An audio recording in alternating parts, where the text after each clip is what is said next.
Канада улсын санхүүжилттэй Канада Монголын Merit 2 төслийг улсын хэмжээний 4 бүсээс 4 аймагт хэрэгжүүлэх гэж байгаагийн нэг нь Дархан уул аймаг юм. Энэхүү Merit төсөл нь 2030 он хүртэл орон нутгийн иргэдийн хэрэгцээнд нийцсэн эргэн төвтэй төрийн албыг төлөвшүүлэх, төрийн үйл ажиллагааны чанарыг нэмэгдүүлэх, төрийн албан хаагчдыг чадваржуулах зорилготой төсөл хөтөлбөр юм. Энэ хүрээнд төслийн баг аймгийн удирдлагуудтай уулзаж төслийн талаар санал солилцлоо.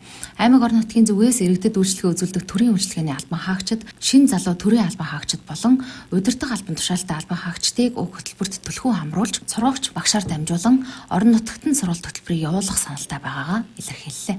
Thank you very much. Бид нэр Merit төслийн энэ үе шатн дээр болохоор Дархан уул аймагтай хамтран ажиллаж байгаадаа маш баяртай байна. Дархан уул аймаг маань төсөлтэй ирэх 5 жилийн хугацаанд хамтран ажиллахаар болж байгаа. Энэ хугацаанд төрийн албан хаагчдыг чадваржуулах, хүний эрх ёс зүй, гендрийн мэдрэмжтэй байдлаар төрийн албаны шинжилгээг дэмжихэд бидний төслийн гол зорилго оршиж байгаа. Мөн засаг даргын тамган газраас манай төсөлтэй хамтран ажиллаж 5 жил хугацаанд үр дүнтэй ажиллахаар ингэж хүлээж авч байгаад бид маш их баяртай байна.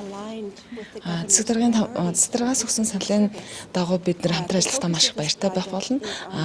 Засаг даргын санал болгосон ажлууд болон түүнээс гадна төрийн албан одоо яг Дархан уул аймгийн төрийн албаны байгууллагатай хамтран ажиллахдаа бид нэр түрүүн хэлснээр ёс зүй, хүний нөөц, хүний эрх болон гендрийн мэдрэмжтэй гэдэг хүрээнд дундаа Дархан уул аймагта төсөл хөтөлбөрөөр хэрэгжүүлэхээс гадна давхар удирдлагын актын тэгээд хүний эрхийн үндэсний комисс, төрийн албаны зөвлөл, хамгийн гол нь засгийн газрын хэрэг эрхлэх газрын хариа байгууллагууд гэх мэтчлэн энэ байгууллагуудаа хамтарсан байдлаар бас давхар сургаалт, хүний нөөцийг чадахжуулах чиглэлийн ажлуудаа хийгээд явах болно.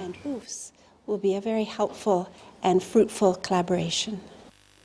Монгол Улсын засгийн газар Catalyst Plus байгууллагатай 2016-аас 2024 онд Канада Монголын Merit 1 төслийг амжилттай хэрэгжүүлсэн. Ийхүү энэ оноос эхлэн Сүхбаатар, Дундгойв, Увс, Дархан уул аймагт Канада Монголын Merit 2 төслийг 5 жилийн хугацаатай хэрэгжүүлэхээр судалгааны ажлыг явуулж байна.